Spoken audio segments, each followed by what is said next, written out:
Hello, Miami, and welcome back to Calle Ocho News Conversations. I am your editor-in-chief, Rosi Rosell, and today we're bringing you another important conversation ahead of one of Miami's most pivotal election cycles our city has seen in forever.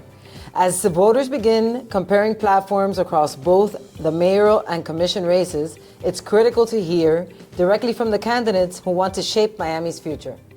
Today we're joined by Rolando Escalona, candidate for City of Miami Commissioner. Rolando. Hi, Rosie. Thank you for being here with us. Of course, my pleasure.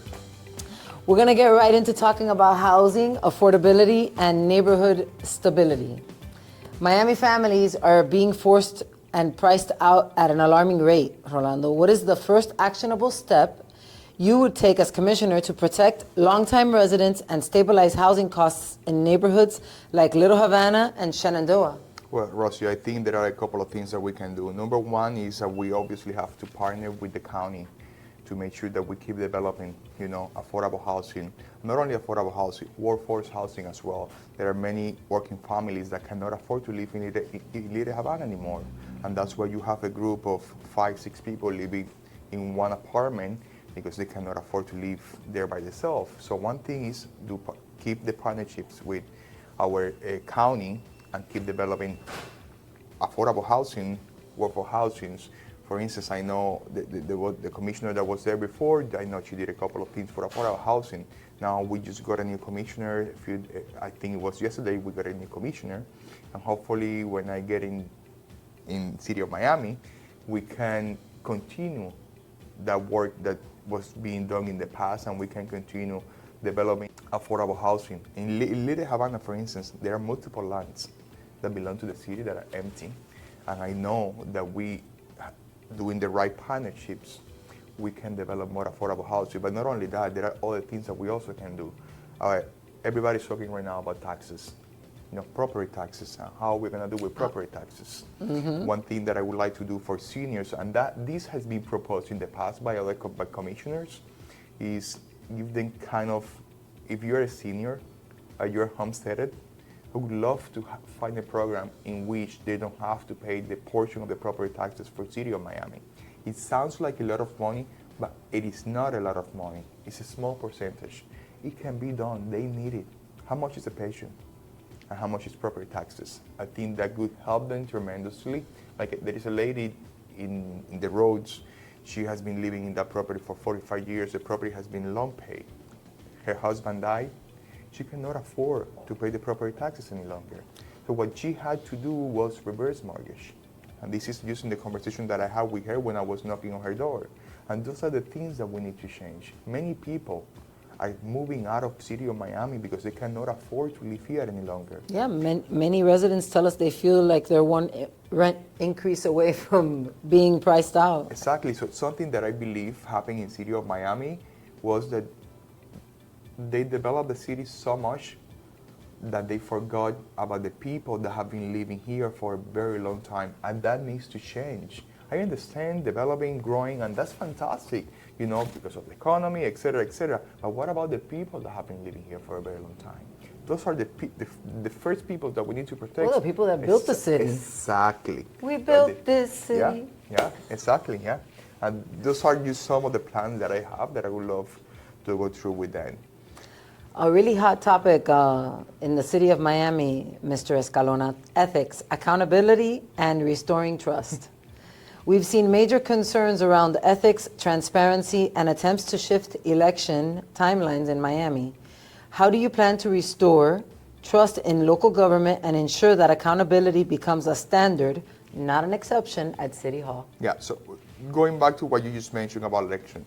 So any changes that you want to do that would affect people's life or the right of them to vote, it should be approved by the voters. Under no circumstances you can get a commissioner that says, hey, I want to make these changes. I want to move from an election. I know that's what you were referring to. Mm-hmm. I want to move from an election. And it's going to be approved by us commissioners. No, that's absolutely not the right way to do it. And we're going to put it on the agenda at the last minute before anybody can talk about it. Yeah. No, the right way to do things like this is let people vote. Let people decide. That's one thing. When it comes to transparency, something that I want to do is open door policy, in which you residents of my district can go to my office and you can question me. And I have said this before, you can question me, why did you take this decision? Or what's going on in the agenda? So usually City of Miami has meetings every other Thursday. Something that I want to do is Zoom meetings. The same week, maybe a Monday or a Tuesday, so we can discuss what we are going to be discussing in the agenda and what does the items mean. A lot of times people, they don't understand. Yeah. And they ask me, what is this? Why is this so complicated? I don't understand this question. Well, it's the job of the commissioner, the commissioner's team, to explain the points of the agenda to the city so they understand what we're voting for and why we're voting that way. Something that we must remember is that they are in charge. The people that put us in that position, they are the ones in charge. We're nobody. We're just representing a group of people. That's what the commissioner does, represent a group of people, which is the district, right? Mm-hmm. They are in charge. They are the bosses. We have to kind of keep them informed of what's going on, or what decisions are being taken, and why those decisions are being taken. Do you believe Miami needs a stronger independent oversight to truly rebuild trust?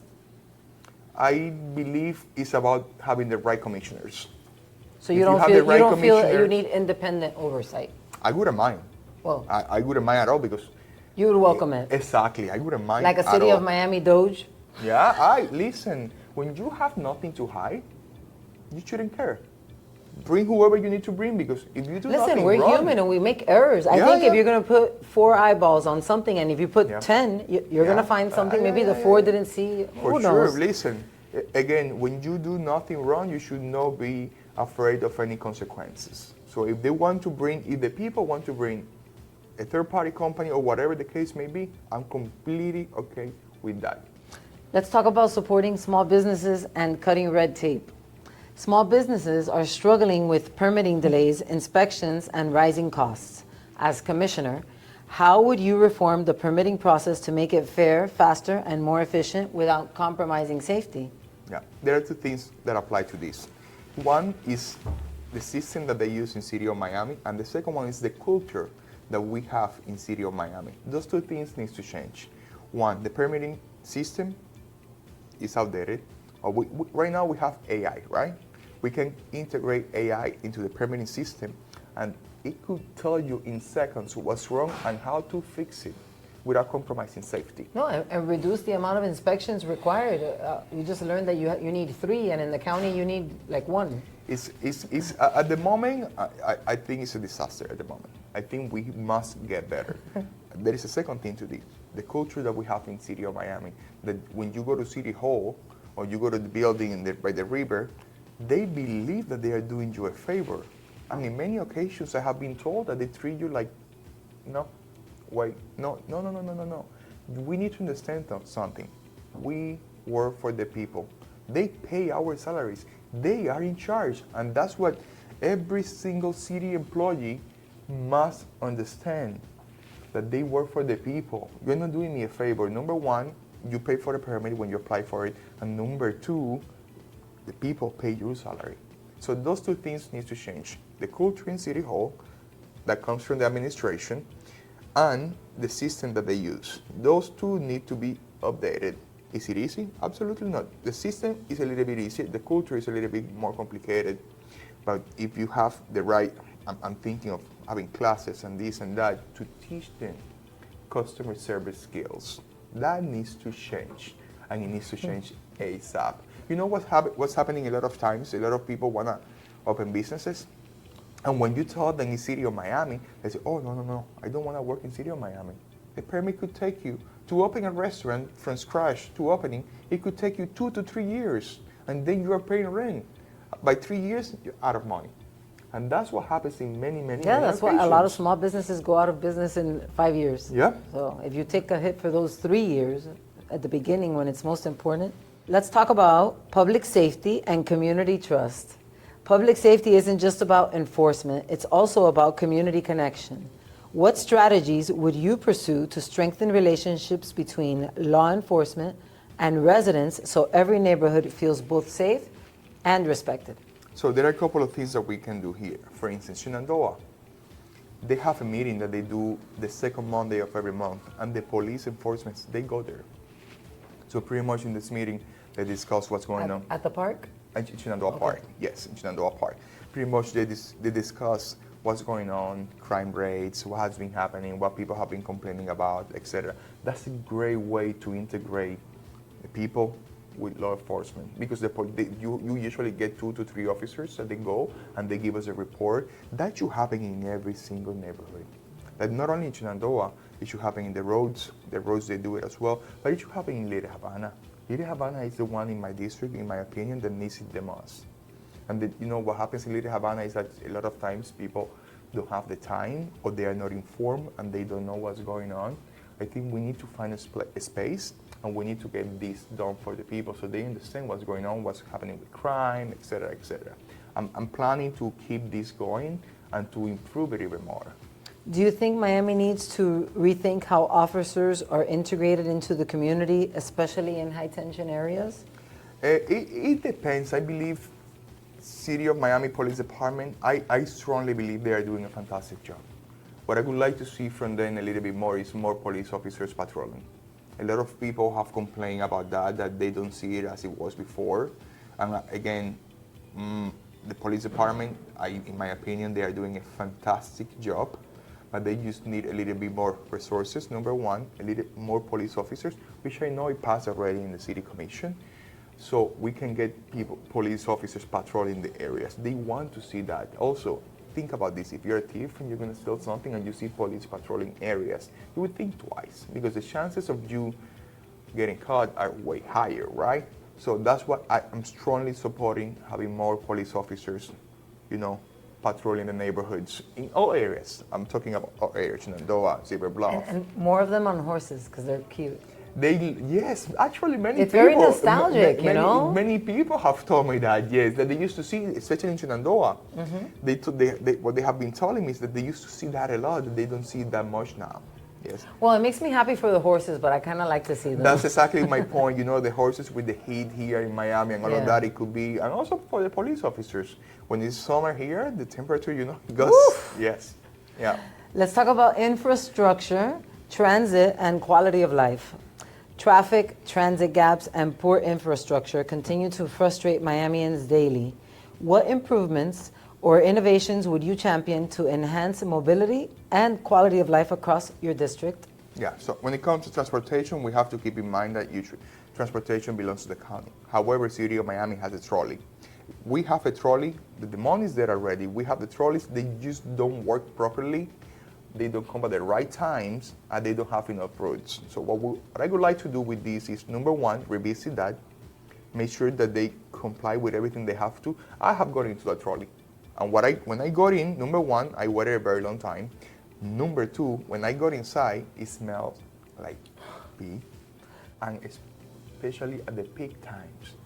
What seniors have told me in many occasions, sometimes we have to wait for 1 hour, it doesn't come. In the heat. In the heat, because I don't know if you have seen the bus stops, the bus stations, yes, they don't have, some of them they don't even have a roof. Imagine you are 80 years old and you're sitting there waiting for the bus to come, and it takes an hour. That cannot happen in the city. We have to protect our seniors. There is a lot that needs to change, but again, one of the points that I make, I don't believe we're going to expect different results coming from the same people. And that's why I believe we should elect new people, new ideas, just like me. Climate resilience and flood protection. Climate change is already affecting Miami, from rising seas to street flooding. How would you prioritize resilience and drainage projects in vulnerable areas while ensuring the solutions don't displace the very residents they aim to protect? So there are a couple of things to do. Number one, we don't even have a proper maintenance when it comes to drainage. I see them, and I see that they are clogged, and I don't see anybody. I speak to my neighbors, and they tell me, nobody has cleaned this in years. Maintenance has to get better, number one. And number two, we need green spaces. And I'll tell you why we need green spaces. When it rains, I don't know if you have realized in Miami, 2 drops, everything is flooded. When you have the green spaces, it absorbs the water. When you have concrete, It doesn't go through concrete, right? So that's why one of the things that I want to do is have way more green spaces in our city and have a proper maintenance. That's extremely important. City of Miami has an issue when it comes to proper maintenance. And we just saw it with Olympia Theater. We have seen it in many, many, many other occasions. Whatever we own, it gets destroyed and then we have to sell. And that's how we're losing a lot of land that has tremendous value, but not only value when it comes to money, is prehistoric places, etc., etc. We are losing a lot of those because we are not being proactive and we're not doing the proper maintenance in these places that we need to. And I'm planning to advocate for this strongly. And Little Havana is full of so many... Little Havana is falling apart.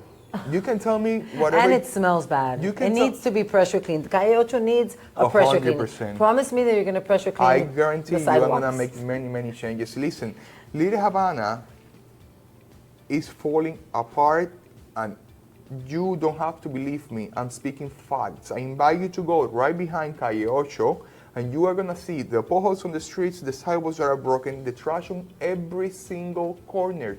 And there's so much potential, too. So much. We're in the middle of the city. Everything is close by, and nobody's taking care of this neighborhood. That needs to change. You have buildings that are falling apart, and these people are collecting rent, and they don't care. That needs to change. And I'm not planning to go behind anybody. No. Let's work as a team, as a city and the property owner, and let's improve your property. That needs to change. I went to a house the other day, to an apartment in Little Havana. The lady's 91 years old.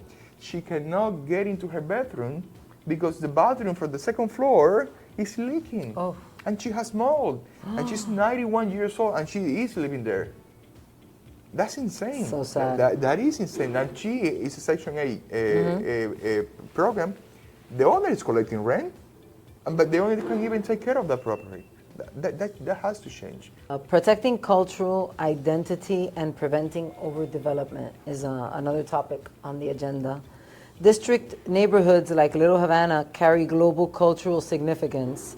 How would you balance new development with preserving cultural identity and preventing displacement of multi-generational families? Yeah, let's get a couple of things straight. I see now that they want to call West Brickell this or that. No. Little Havana must stay as Little Havana. And we must protect what we have there. We must protect the families that have been living there for a very long time, the families that made Little Havana what it is now. So what I'm planning to do when it comes to developing all of that, I'm going to protect my people. I'm going to protect the residents of Little Havana. I will protect the residents of the roads in Shenandoah, that they don't want that kind of development there. They don't, and I will work and advocate for that. I understand that we have to grow, but we have to do it smartly, and we must protect the people that live here. I understand that a lot of people want to come to Miami. I get that. And the city is growing. I get that. But what about us, that we live here now, and we cannot afford to be here any longer? Those are the people that I believe the city must protect. And I would advocate, I work for that. A personal experience or a moment pushed you to run for city commissioner, and how does that story influence the leadership style you plan to bring to Miami's government? Yeah, well, I believe I represent the story of many people that, like me, came to this country looking for the American dream. When I got here, I had nothing, zero. I didn't speak the language. I didn't have a career, I didn't have a job, I didn't have anything. I worked very hard to get what I am right now. So I have gone through the same issues that people that live in Little Havana, for instance, that they are going through right now. I understand them, and I identify with them because we both have gone through the same things. What pushed me to run is that I like people, I like to fix what's broken, and I want to improve my neighborhood. And I guarantee you that I will advocate to get this done. And I guarantee you it'll be in 8 years. Because if in 8 years you cannot do what you want to get done, you won't do it later on. What do you think sets your leadership style apart from others running this year? I'm very passionate. I care about people, and I want to get things done. And that I'm a genuine person that wants to improve my district. I think that sets me apart from everybody else that's running or that was running before. And I think the voters saw that and that's why I made it to the runoff. And that's why I trust my people in my district, and I know that they will see through all of this and that they will give me an opportunity to represent them in city of Miami. And I guarantee you all that we will get things done. I guarantee you all that we won't be on the news again because, oh, city of Miami this time, or did that, or this commissioner is doing this craziness or this other one. No, we're gonna go there, get there, and work for the people. That's what I'm planning to do. Rolando, thank you for taking the time to speak with us today and share your vision for our city. As Miami prepares for another major election year, these conversations help our readers understand where each candidate stands and what kind of future they're fighting for. To everyone watching, make sure to stay informed and connected. Subscribe to Calle Ocho newsletter for more election coverage and Miami community stories, and for local businesses looking to reach Miami's vibrant audience. Don't forget to contact PressNet Corp.